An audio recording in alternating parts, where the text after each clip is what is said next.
కొండలలో లోయలలో అడవులలో ఎడారులలో కొండలలో లోయలలో అడవులలో ఎడారులలో నన్ను గమనించినావా, నన్ను నడిపించినావా, నన్ను గమనించినావా, నన్ను నడిపించినావా. యేసయ్యా యేసయ్యా యేసయ్యా యేసయ్యా నిన్నే నిన్నే కొలుతున్నయ్యా, నీవే నీవే నా రాజువయ్యా. నిన్నే నిన్నే కొలుతున్నయ్యా, నీవే నీవే నా రాజువయ్యా.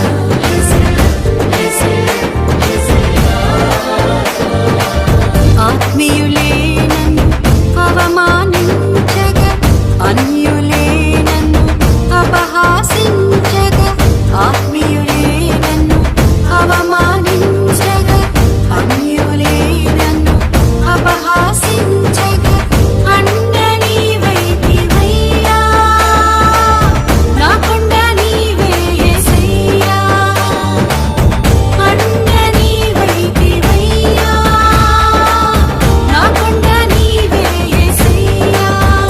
యేసయ్యా యేసయ్యా యేసయ్యా యేసయ్యా నిన్నే నిన్నే కొలుతున్నయ్యా, నీవే నీవే నా రాజువయ్యా. నిన్నే నిన్నే కొలుతున్నయ్యా, నీవే నీవే నా రాజువయ్యా. యేసయ్యా యేసయ్యా యేసయ్యా.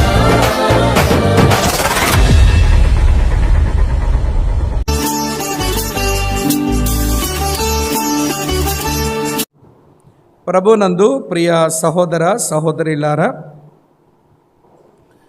కూలిపోతున్న దాని కింద కూర్చుంటే నీవు కూడా మట్టిలో కలిసిపోవడం ఖాయం. అవునా కాదా చెప్పండి? కూలిపోతున్న దాని కింద కూర్చుంటే మన మట్టిలో కలిసిపోవడం ఖాయం. హెబ్రీలకు రాసిన పత్రిక 12వ అధ్యాయంలో దేవుడు ఇలా అంటున్నాడు, నేను ఇంకొకసారి భూమిని మాత్రమే కాదు ఆకాశమును కూడా నేను కంపింపచేస్తాను అని మాట ఇచ్చి ఉన్నాడట. ప్రియులారా వినండి, దేవుడు నేను కుదిపేస్తాను, నేను ఏదో కదిలించేస్తాను, నేను వేటినో నేను కూల్చేస్తాను అంటున్నాడు. ఏంటి దేవుడు కదిలించేది, కదిపేది, కూల్చేది అనంటే, మనుషులు తమ క్షేమం కొరకు వారు తయారు చేసుకున్న వాటన్నిటినీ దేవుడు కదిపేస్తాడు. దేవుడు అవసరం లేదు, మన శక్తి సామర్థ్యాలతో మన క్షేమం కొరకు మనం సమకూర్చుకున్నవి చాలు అనుకునేటువంటివన్నీ దేవుడు కుదిపి కూల్చేస్తాడు. ఉదాహరిస్తాను. ఒక 2 సంవత్సరాల కిందట కోవిడ్ జబ్బు వచ్చినప్పుడు, కరోనా వైరస్ వచ్చినప్పుడు దేవుడు ఎలాగ షేక్ చేశాడో ఒకసారి జ్ఞాపకం చేసుకోండి. వైద్య రంగాన్ని దేవుడు కుదిపేశాడు. వైద్య రంగంలో ఉన్న వారికి ఈ కరోనా వైరస్ ఏదో అర్థం కాలేదు, ఏ మందులు వేస్తే వీళ్ళు బాగుపడతారో అర్థం కాలేదు. చీకట్లో ఒక రాయి విసిరినట్టు ఆ ట్యాబ్లెట్ ఇచ్చారు, ఈ ట్యాబ్లెట్ ఇచ్చారు, ఆ ఇంజెక్షన్ ఇచ్చారు, ఈ ఇంజెక్షన్ ఇచ్చారు. ఈరోజు కూడా కరోనా వైరస్ కారణం ఏదో ఇతిమిద్దంగా చెప్పలేని పరిస్థితి ఉంది. ఏంటో తెలుసా? ఇది మనుషులు తమ క్షేమం కొరకు తయారు చేసుకున్న వైద్య వ్యవస్థను దేవుడు ఇట్లా షేక్ చేశాడు. ఒక్కసారి మీ జ్ఞానం లేకపోతే మీ క్షేమం కొరకు మీరు తయారు చేసుకున్న వైద్య రంగం మీద ఆధారపడ్డారు, నా మీద ఆధారపడ్డ మానేశారని ఒక చిన్న కుదుపు కుదిపాడు అంతే.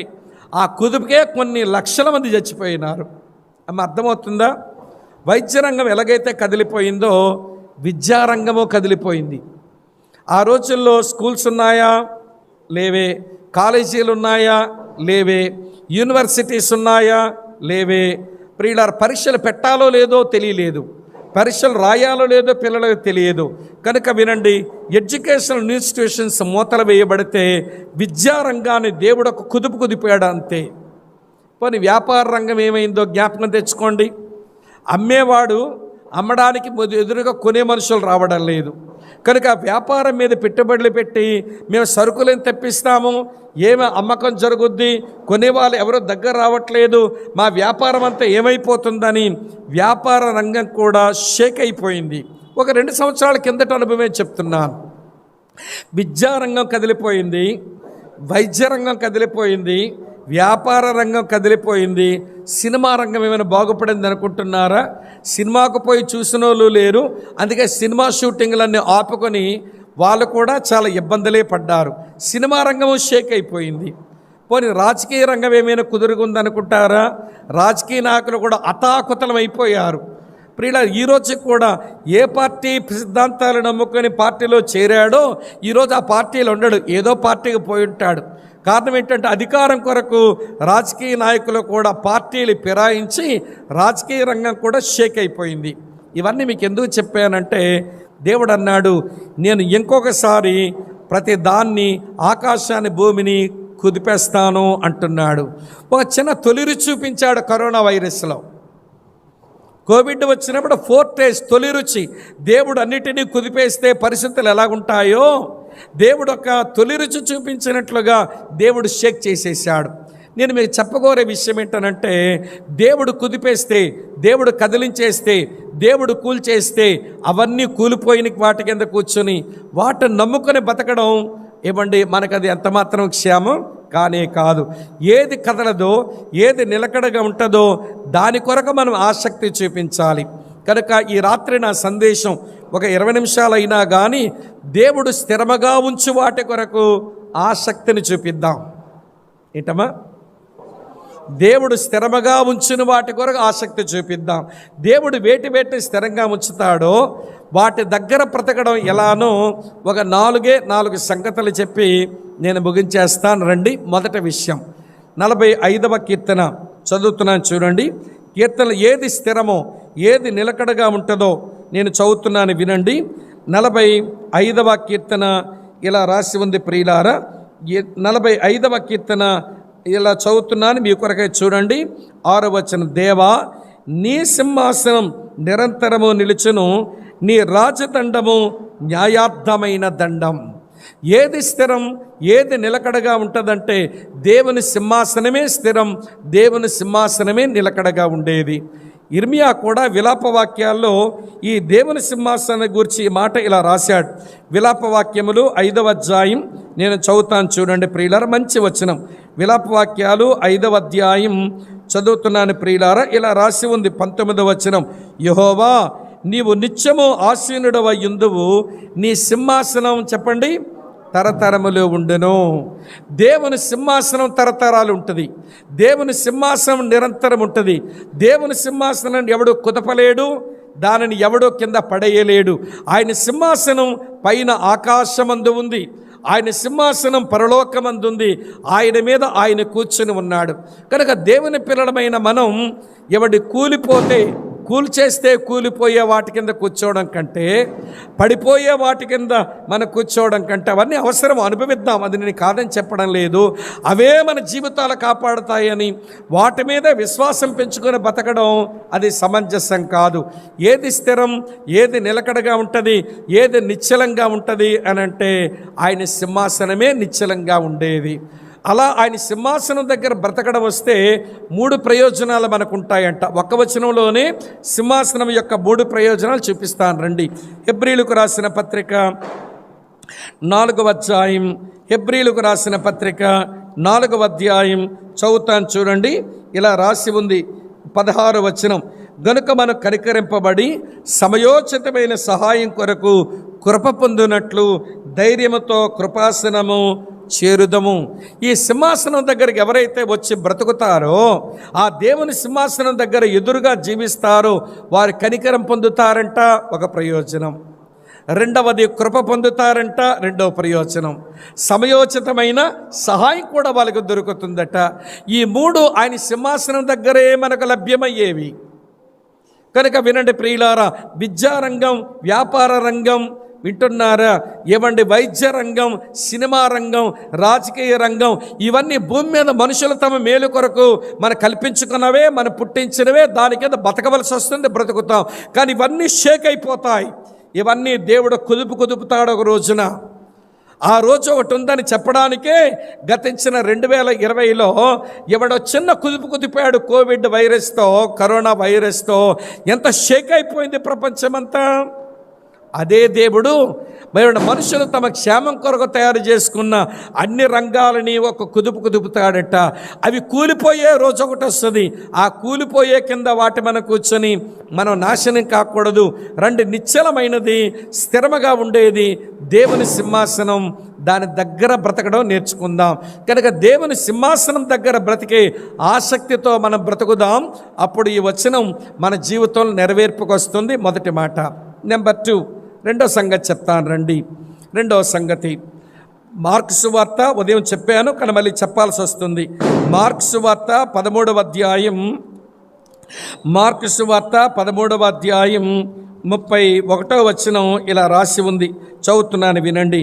ఆకాశమును భూమియు గతించును గాని నా మాటలు ఏంటట గతించవు. ఏవి నిలకడగా ఉంటాయంటే దేవుని వాక్యమే నిలకడగా ఉండేది. అమ్మ, ఆలోచిస్తున్నారా ఈ మాట?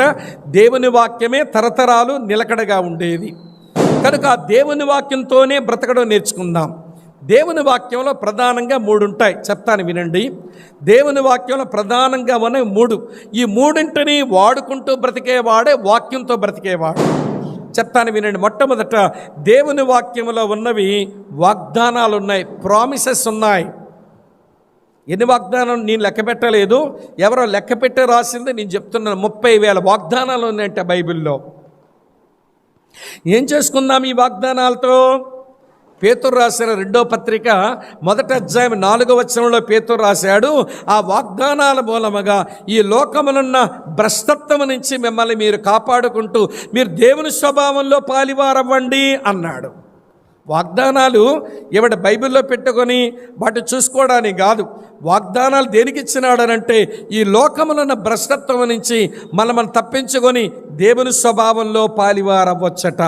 ఇది ఒకటి. వాక్యములో ప్రామిసెస్ మాత్రమే కాదు, వాక్యములో పవర్ ఉంది. ఇంటమ్మా, దేవుని వాక్యములో ఏముంది? పవర్ ఉంది, శక్తి ఉంది. ఆ పవర్ మళ్ళీ 3 చెప్తాను ఇందులో. దేవుని వాక్యానికి ఉన్న శక్తి 3 రకాల శక్తి. అందులో మొదటి శక్తి ఏమండి? పవర్ ఆఫ్ కన్విక్షన్, నిన్ను ఒప్పించే శక్తి దానికి ఉంది.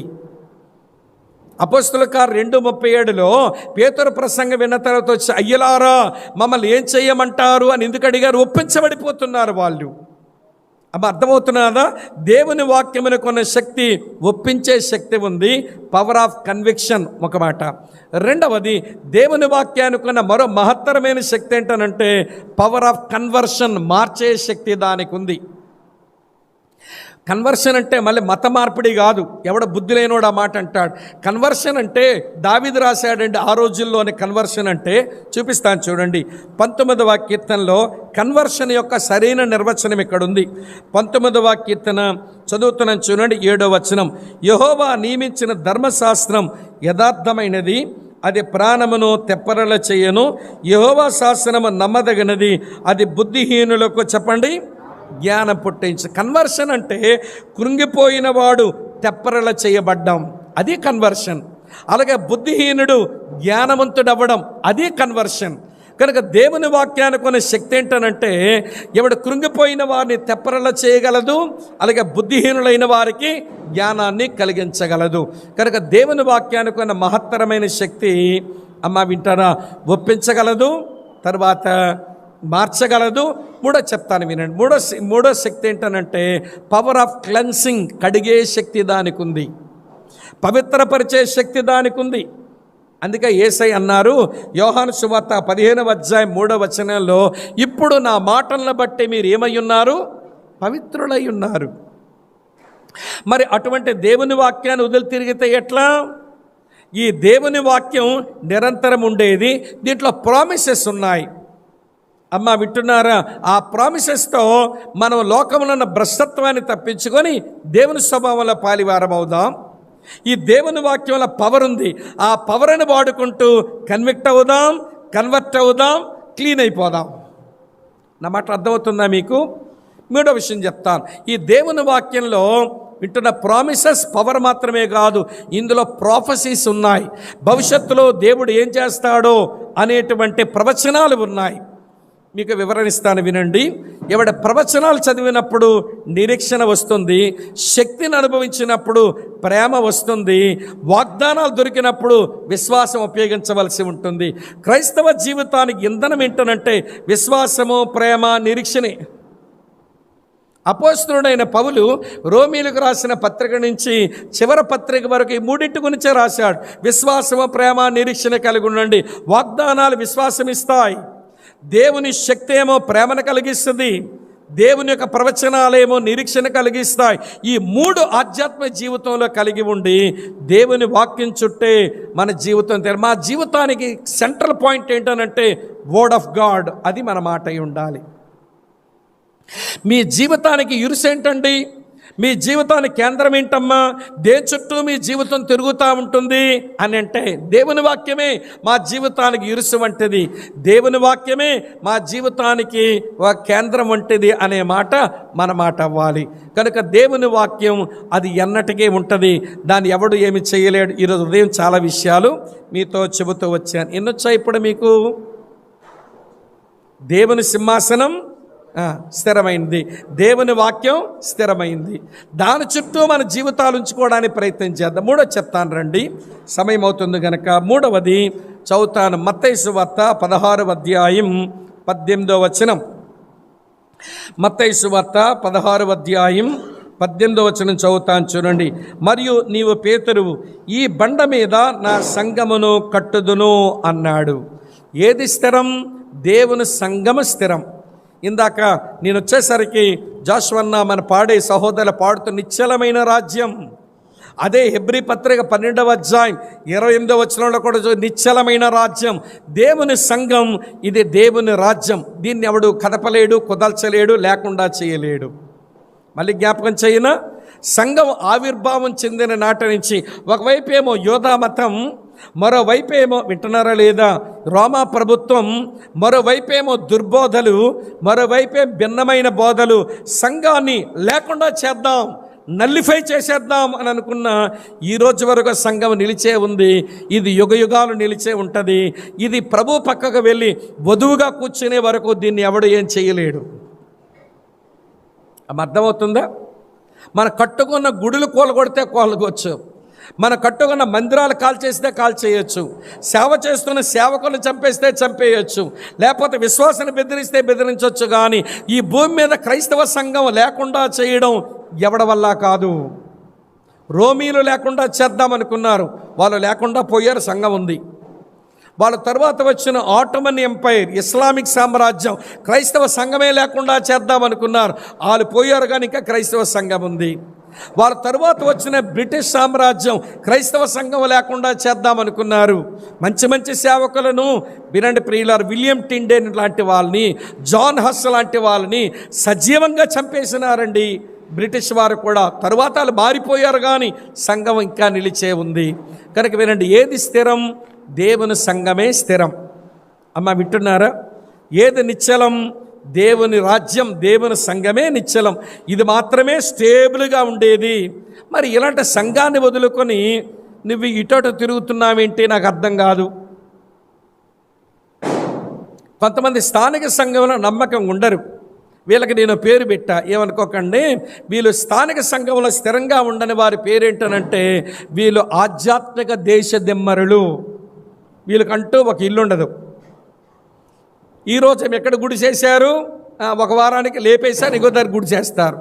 ఆ వారం అక్కడ ఉంటారు, మరొక వారం ఇంకో దగ్గర పోతారు. వాళ్ళకంటూ ఒక సొంత ఇల్లు ఉండదు. అందుకే వాళ్ళని దేశదిమ్మరులు అంటారు. ఈరోజు క్రైస్తవ సంఘములో కూడా దేశదిమ్మరులు ఎక్కువైపోయారు. ఒక స్థానిక సంఘములో ఉండడం, సేవకుల నేతృత్వంలో పెరగడం, తోటి సంఘ పరిశుద్ధులతో ప్రభు యొక్క ప్రేమ యొక్క పొడవు వెడల్పు ఎత్తులోతులు తెలుసుకోవడం వీళ్ళ చేత కాదు. దేవుని సంఘము నిశ్చలమండి, దేవుని సంఘము నిలకడగా ఉంటుందండి. అటువంటి సంఘములో సభ్యురాలుగా, అలాంటి సంఘములో సభ్యుడుగా నమ్మకంగా జీవించడం మానేసి నీవేమో దేశదిమ్మర్లా బతుకుతుంటే ఎట్లా మరి? అందుకని హెబ్రీ పత్రిక 10:25 భక్తుడు అన్నాడు, కొందరు మానుకొనుచున్నట్టుగా సమాజంగా కూడుకుంట మానక ఆ దినము సమీపించిన కొలది ప్రేమ చూపడానికి, సత్కార్యాలు చేయడానికి మరి ఎక్కువగా మీరు కలుసుకుంటూ ఉండండి అన్నాడు. మరి ఎక్కువగా కలుసుకుంటూ ఉండండి అన్నాడు.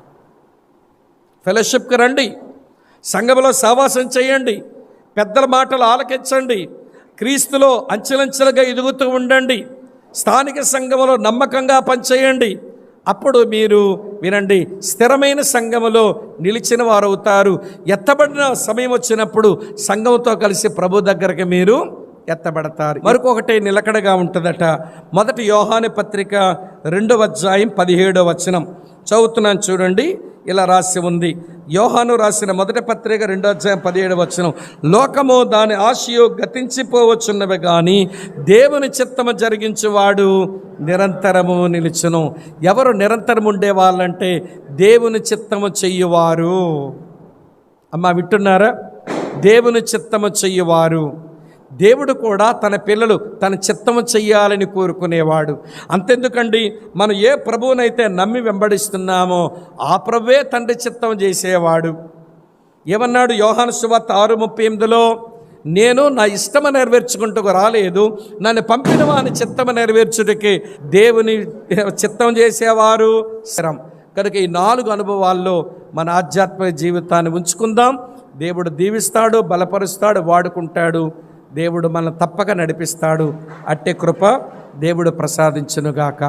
ఆత్మీయులే నన్ను అవమానించగా, అన్యులే నన్ను అపహాసించగా, ఆత్మీయులే నన్ను అవమానించగా, అన్యులే నన్ను అపహాసించగా, అండ నీవైతివయ్యా, నా కొండ నీవే యేసయ్యా, అండ నీవైతివయ్యా, నా కొండ నీవే యేసయ్యా, యేసయ్యా.